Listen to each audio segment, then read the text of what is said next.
উপজেলায় দলীয় সিদ্ধান্ত না মানলে কঠোর ব্যবস্থার হুঁশিয়ারি ওবায়দুল কাদেরের। নির্বাচনের নামে হচ্ছে প্রহসন, প্রতারণা বলছে বিএনপি।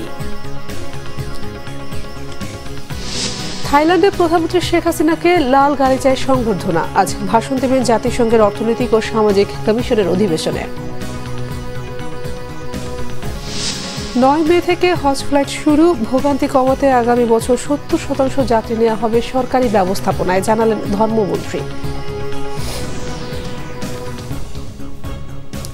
দেখছিলেন বিআরবি কেবল সংবাদ শিরোনাম, এবারে বিস্তারিত খবর। এদিকে তীব্র গরমে হাঁসফাঁস অবস্থা নগরবাসীর। আবহাওয়া অফিস জানিয়েছে গরমের এই তীব্রতা থাকবে আরও বেশ কয়েকদিন। বড় ধরনের বৃষ্টিপাত না হলে এই প্রচণ্ড তাপদাহ কমার কোনো সম্ভাবনা আপাতত নেই। চলমান তাপপ্রবাহের কারণে সবচেয়ে বেশি কষ্টে আছে খেটে খাওয়া মানুষরা। শুভ মাহফুজের রিপোর্টে রয়েছে বিস্তারিত। গত কয়েকদিনের তীব্র তাপদাহে ওষ্ঠাগত জনজীবন। বেশ কয়েকদিন হলো দেখা নেই কাঙ্ক্ষিত বৃষ্টিরও। গরমে অতিষ্ঠ নগরবাসী। তাপপ্রবাহে বিপর্যস্ত সব বয়সের মানুষ। হিট অ্যালার্ট জারি থাকলেও প্রয়োজনের তাগিদে গরম উপেক্ষা করে বাইরে বের হতে হচ্ছে অনেকেরই। বের না হয়তো পথ নাই, কাজ তো বন্ধ নাই, কারণ গরম হয়তো বেশি পড়ছে, তাতে কিছু করার নাই, বের তো হতেই হবে। গরমের তীব্রতা তো বেশি, একটু অন্যান্য বারের তুলনায় একটু বেশি। প্রচণ্ড রোদের কারণে আসলে অনেক হিমশিম খেতে হচ্ছে। মানুষের তো দৈনন্দিন জীবন তো আর ঘরে বসে কাটানো যাচ্ছে না। আপনার তো কাজের জন্য বের হতে হবে, যে কোনো কাজের জন্য তো বের হতে হবে। এমন অসহনীয় গরমে সবচেয়ে বেশি ভোগান্তি শ্রমজীবী মানুষদের। গরমের তীব্রতা উপেক্ষা করে জীবন ও জীবিকার তাগিদে ঘর থেকে বের হয়েছেন এসব খেটে খাওয়া মানুষেরা। প্রচণ্ড গরম মামা, গরমে টেকা যাচ্ছে না। তো বের না হলে কেমনে চলবে? বিবি বাচ্চা তো পালা লাগবে। ঠান্ডা আমাদের একটু হইলে ভালো, আর যে গরম বেশি চালানো যায় না। ঠাড়া বড় রোদ, যেরকম রোদ তেরকম গরম, তেরকম বৃষ্টি, আল্লাহর রহমত আর কি। আবহাওয়া অফিস বলছে আগামী কয়েকদিনেও নেই বৃষ্টির সম্ভাবনা। বাড়তে পারে হিট অ্যালার্টের সময়সীমাও। বিদ্যমান যে তাপপ্রবাহ আছে এটা সামনের দিকে অব্যাহত থাকবে। দেশের উত্তর পশ্চিমাঞ্চল এবং দক্ষিণ পশ্চিমাঞ্চল, বিশেষ করে রাজশাহী, পাবনা, যশোর, চুয়াডাঙ্গা, খুলনা, বাগেরহাট এই অঞ্চলে তীব্র তাপপ্রবাহ বয়ে যাচ্ছে এবং রংপুর, রাজশাহীর অবশিষ্টাংশ, খুলনার অবশিষ্টাংশ, বরিশাল, ঢাকা, ময়মনসিংহের অধিকাংশ জায়গায়। আর আমাদের যে হিট অ্যালার্ট যেটা ছিল, এটা আগামীকাল এটার আপডেট আসবে, তবে এটা অব্যাহত থাকার সম্ভাবনাটাই বেশি। তবে বিচ্ছিন্নভাবে দেশের কোথাও কোথাও বৃষ্টি হবার সম্ভাবনার কথাও জানায় আবহাওয়া অফিস। শুভ মাহফুজ, বাংলা ভিশন, ঢাকা।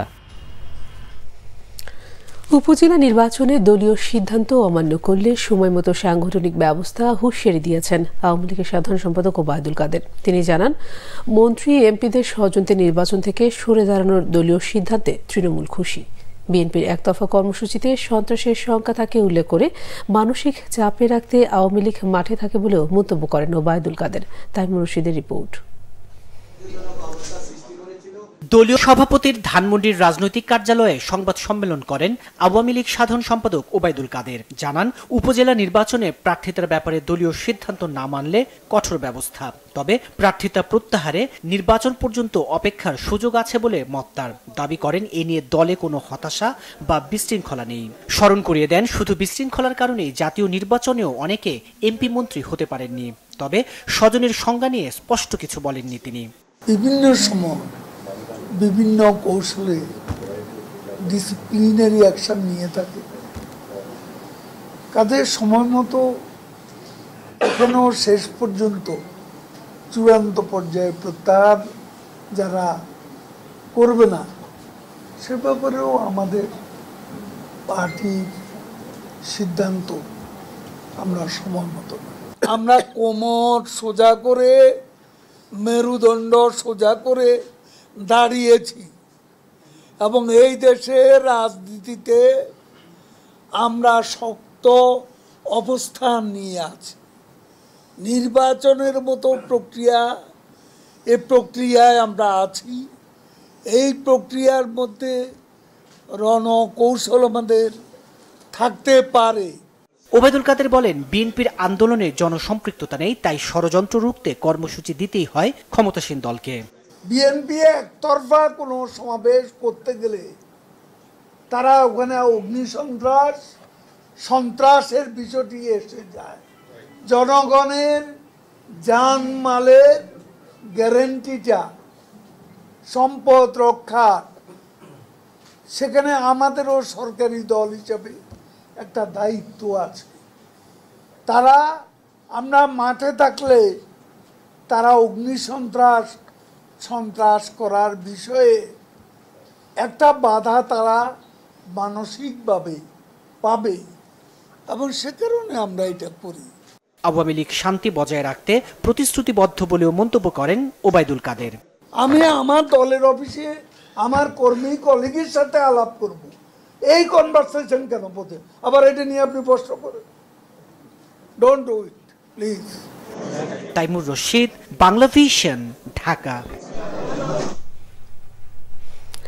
আওয়ামী লীগের আমলে নির্বাচিত বিএনপির কোনো মেয়র বা উপজেলা চেয়ারম্যানই দায়িত্ব পালন করতে পারেননি, তাদের কারাগারে কাটাতে হয়েছে কিংবা বরখাস্ত করে আওয়ামী লীগ নেতাদের সেই জায়গায় বসানো হয়েছে। এমন নানা তিক্ত অভিজ্ঞতার কথা তুলে ধরে নেতাকর্মীদের উপজেলা নির্বাচন থেকে বিরত রাখার চেষ্টা করছে বিএনপি। দলটির নেতারা বলছেন, নির্বাচনের নামে প্রহসন, প্রতারণা করা হচ্ছে। আরও জানাচ্ছেন জাহাঙ্গীর আকন্দ।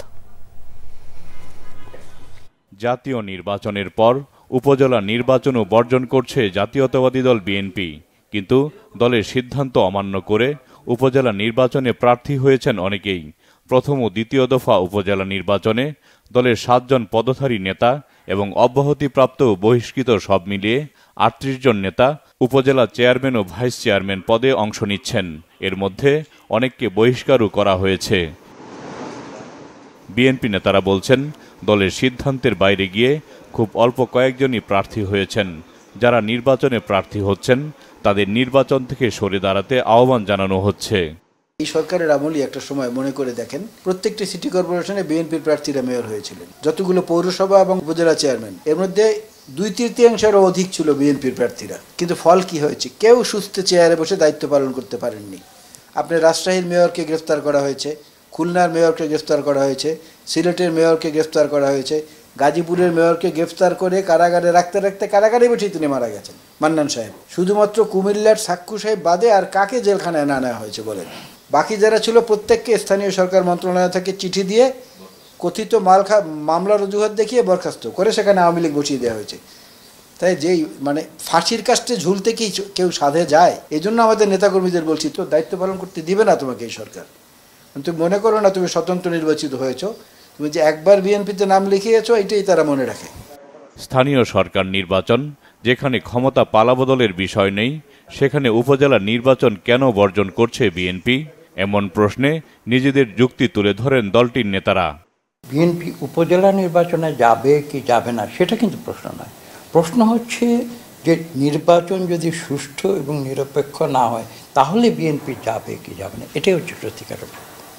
আচ্ছা, আজকে তো স্পষ্ট এই যে সেটআপ, বর্তমান সরকারের সেটআপ, বর্তমান নির্বাচন কমিশনের যে সেটআপ, সেখানে তো কোনো সুষ্ঠু নিরপেক্ষ নির্বাচন পারে না। কাজে এই ধরনের সেটআপের মধ্যে আমরা তো কোনোদিন নির্বাচনে যাব না। কারণ নির্বাচন তো একটা প্রফেশন, সেই নির্বাচন একটা ভাওতাবাজি, সেই নির্বাচনের মাধ্যমে মানুষকে প্রতারিত করা হচ্ছে। গণতন্ত্র ও দলের স্বার্থে শৃঙ্খলা মেনে চলতে নেতাকর্মীদের প্রতি আহ্বান জানান বিএনপি নেতারা। জাহাঙ্গীর আকন্দ, বাংলা ভিশন, ঢাকা। জাতিসংঘের অর্থনৈতিক ও সামাজিক কমিশনের ৮০তম অধিবেশনে যোগ দিতে ৬ দিনের রাষ্ট্রীয় সফরে ব্যাংককে রয়েছেন প্রধানমন্ত্রী শেখ হাসিনা। বুধবার ডনমুয়া আন্তর্জাতিক বিমানবন্দরে প্রধানমন্ত্রীকে লাল গালিচা সংবর্ধনা দেওয়া হয়। সফরে থাইল্যান্ডের সাথে একটি চুক্তি ও 4টি সমঝোতা স্মারক সই হওয়ার কথা রয়েছে। থাইল্যান্ড থেকে বিস্তারিত জানাচ্ছেন সৈয়দ আব্দুল মুহিত। ঢাকা ব্যাংকক সম্পর্ক আরও জোরদার করতে থাইল্যান্ডের স্থানীয় সময় দুপুর 1:30 ব্যাংককের ডন মুয়াং আন্তর্জাতিক বিমানবন্দরে অবতরণ করে প্রধানমন্ত্রী শেখ হাসিনাকে বহনকারী বিমান বাংলাদেশ এয়ারলাইন্সের ফ্লাইটটি। বিমানবন্দরে প্রধানমন্ত্রীকে লাল গালিচা সংবর্ধনা জানান থাইল্যান্ডের প্রধানমন্ত্রীর কার্যালয়ে সংযুক্ত মন্ত্রী পুয়াংপেট চুংলাইত সহ দেশটির ঊর্ধ্বতন কর্মকর্তারা। 19 রাউন্ড গান স্যালুটের পাশাপাশি প্রধানমন্ত্রীকে দেয়া হয় গার্ড অব অনার। এরপর প্রধানমন্ত্রীকে নেওয়া হয় ব্যাংককের লুম্ফিনী এলাকার একটি অভিজাত হোটেলে। সফরে এখানেই থাকছেন তিনি। ব্যাংককে জাতিসংঘের এশীয় প্রশান্ত মহাসাগরীয় অঞ্চলের অর্থনৈতিক ও সামাজিক কমিশন এসক্যাপের ৮০তম কমিশনের টেকসই উন্নয়ন লক্ষ্যমাত্রা অর্জনে বাংলাদেশের সাফল্য প্রাধান্য পাবে বলে জানিয়েছেন অর্থমন্ত্রী আবুল হাসান মাহমুদ আলী। এই বাংলাদেশ যে নিজের দেশের জন্য এগুলো এই পাওয়ার সুবিধা যাতে পায় সেই ব্যবস্থা তো করলো, কিন্তু এখন বাংলাদেশ চাচ্ছে যে এটা সবার মধ্যে ছড়িয়ে দেবে।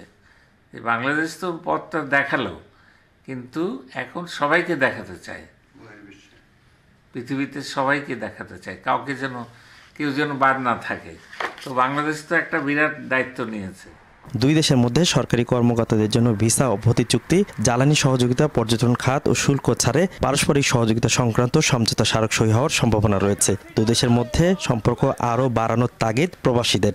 জননেত্রী শেখ হাসিনার কাছে অনুরোধ থাকবে যে আমাদের কূটনৈতিক সম্পর্কটা আরেকটু জোরদার করার, এবং এর সাথে সাথে অবশ্যই যদিও থাই এম্বাসি আমাদের ব্যাপারে অনেক সাপোর্টিভ, বাংলাদেশের থেকে যারাই আসছেন সেটা হচ্ছে আপনার পেশেন্ট হোক অথবা ট্যুরিস্ট হোক, তাদের আসা যাওয়াটা আরেকটু ইজি করে দেওয়ার জন্য এটা আমার অনুরোধ থাকবে। আমরা প্রধানমন্ত্রীর সাফল্য কামনা করি। এই সফরে আমরা জানি ওনার কূটনৈতিক নেতৃত্বে বাংলাদেশের সব বিষয়ে অগ্রাধিকার পাবে। প্রবাসী যারা আছি আমরা সবার চাওয়া সেখানে আমাদের সরকারি কিছু বিষয় অবশ্যই আছেন, ওনারা ভালো জানবেন। তো সেটা আমরা আশা করি যে নেত্রীর এই আশা এবং এই বিষয়গুলো আরও ভালো হবে এবং বাংলাদেশকে থাই সরকার এবং থাইল্যান্ডের মানুষ আরও ভালো করে জানবেন। একজন প্রধানমন্ত্রীকে এরকম যে গার্ড অফ অনার দিয়ে যে স্পেশালভাবে যে সম্মাননা করলো, এটা অভূতপূর্ব। থাইল্যান্ড আমাদের বাংলাদেশে এখন বিনিয়োগের সুবর্ণ সুযোগ, সেখানে বিনিয়োগ করবে এবং এই রাষ্ট্রীয় সফরটা যেন একটা বড় অর্থনীতির দ্বার উন্মোচন করে। সফরে থাইল্যান্ডের রাজা ও রানীর সঙ্গে সাক্ষাতের কথা রয়েছে প্রধানমন্ত্রী শেখ হাসিনার।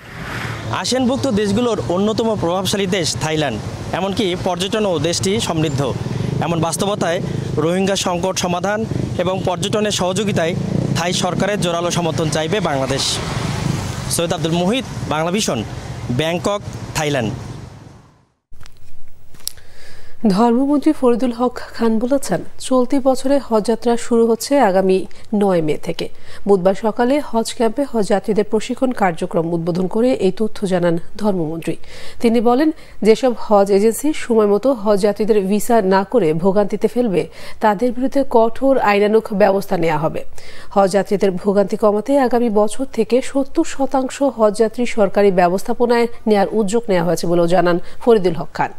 ভিসা দেওয়ার মাত্র 4 দিন বাকি থাকলেও বেসরকারি ব্যবস্থাপনায় ৭৯,০০০ হজযাত্রীর বেশিরভাগেরই ভিসা হয়নি হজ এজেন্সিগুলো থেকে। এখনো গতকাল পর্যন্ত ভিসা হয়েছে মাত্র 400 জনের। সরকারি ব্যবস্থাপনায় 4000 জনের বিপরীতে 1100-র বেশি মুসল্লির ভিসা হয়ে গেছে। 9 তারিখ থেকে ফার্স্ট ফ্লাইট আমাদের শুরু হবে ইনশাল্লাহ। মোটামুটি 10 জুন আমাদের লাস্ট ফ্লাইট। আমাদের এজেন্সির অনেকে বলে ভিসা করতে পারি নেই, মুনাজ্জাম যেতে পারতেছে না, বাড়ি ভাড়া করতে পারে, অনেক কথাই বলে। দায়িত্বহীনতার যদি কাজ করে বা কোনো কিছু করে, আমাদের সরকারি হজ আইনের 2021 আমাদের যে হজ আপনার আইন হয়েছে 22-এ আমরা এটা নীতিমালা করেছি, সেই নীতিমালা আলোকেই তাদের এগেনস্টে সেইভাবেই অ্যাকশন নেওয়া। আন্তর্জাতিক সংবাদ। সাহারা মরুভূমি ধূলিঝড়ে পুরোপুরি ঢেকে গেছে গ্রিসের রাজধানী এথেন্স। শহরের গোটা আকাশে জমেছে কমলা রঙের মেঘ। সাহারা মরুভূমি থেকে ধুলোয় মেঘ উড়ে আসা এথেন্সের চারদিকে কমলা রঙে ছেয়ে গেছে। দেখা দিয়েছে ব্যাপক বায়ু দূষণ। এমন পরিস্থিতিতে ধুলোয় মেঘ পরিষ্কার না হওয়া পর্যন্ত শ্বাসযন্ত্রের সমস্যা দেখা দিয়েছে অনেকের মধ্যেই। মাস্ক ব্যবহার করার পরামর্শও দেওয়া হয়েছে। অবশ্য স্থানীয় সময় বুধবার থেকে আকাশ পরিষ্কার হওয়ার সম্ভাবনা আছে বলে জানিয়েছে গ্রিসের আবহাওয়া কর্তৃপক্ষ। প্রতি বছর সাহারা মরুভূমি থেকে 6 থেকে 20 কোটি টন খনিজ ধূলিকণা আকাশে ছড়িয়ে পড়ে। কিছু কিছু ছোট কণা বহুদূর, কখনো কখনো ইউরোপ পর্যন্ত ছড়িয়ে পড়ে।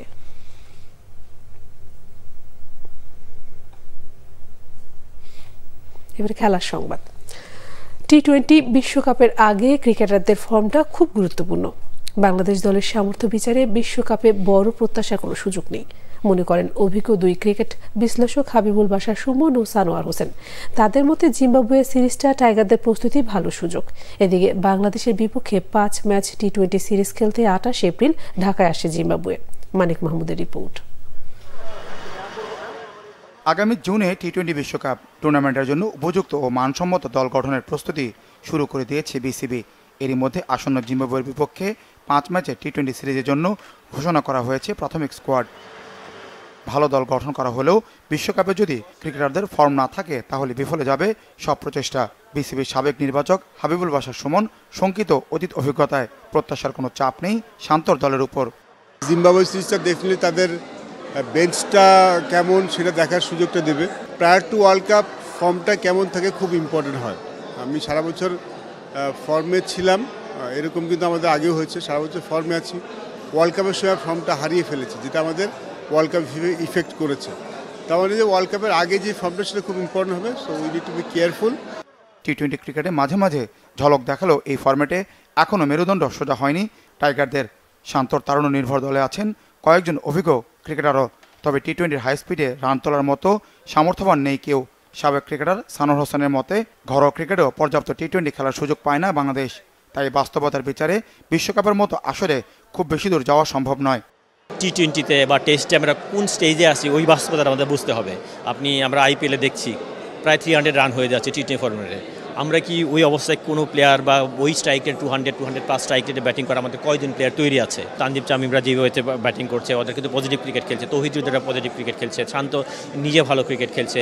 আমার মনে প্লেয়ার তো আমাদের আছেই, কিন্তু আমাদের প্লেয়ারকে রেগুলার পারফর্ম করার মতো রেগুলার আমরা কনসিস্টেন্সি স্ট্রাইক হাই স্ট্রাইক রেটে ব্যাটিং করা টি-20তে যেরকম দরকার, হয়তো সংখ্যায় কম, আমাদের অ্যাবিলিটি আছে, হয়তো সময়ের সাথে এরাও হয়তো একসময় ম্যাচুর হয়ে যাবে। আমাদের যদি ওই জায়গায় টি-20তে ওই লেভেলে কম্পিট করতে হয় আমাদের অনেক বেশি খেলতে হবে। আমাদের উইকেট স্ট্রাকচার সব জায়গাতে ইমপ্রুভমেন্ট করতে হবে। লং টাইম প্ল্যান করলে ডেফিনেটলি আমাদের ট্যালেন্ট আছে, কিন্তু প্ল্যাটফর্মটা তৈরি করে দিতে হবে। আমাদের টার্গেটে আমরা কোন ফাইনাল যাবো না, আমরা যাতে ভালো ক্রিকেট খেলতে পারি। জিম্বাবুয়ে সিরিজে ভালো খেললে বিশ্বকাপের প্রস্তুতিতে আত্মবিশ্বাস বাড়বে ক্রিকেটারদের, মনে করেন দুই বিশ্লেষক। মানিক মাহমুদ, বাংলা ভিশন, ঢাকা। সংবাদ শেষ করব বিআরবি কেবল শিরোনামগুলো আরেকবার জানিয়ে। উপজেলায় দলীয় সিদ্ধান্ত না মানলে কঠোর ব্যবস্থার হুঁশিয়ারি ওবায়দুল কাদেরের। নির্বাচনের নামে হচ্ছে প্রহসন, প্রতারণা বলছে বিএনপি।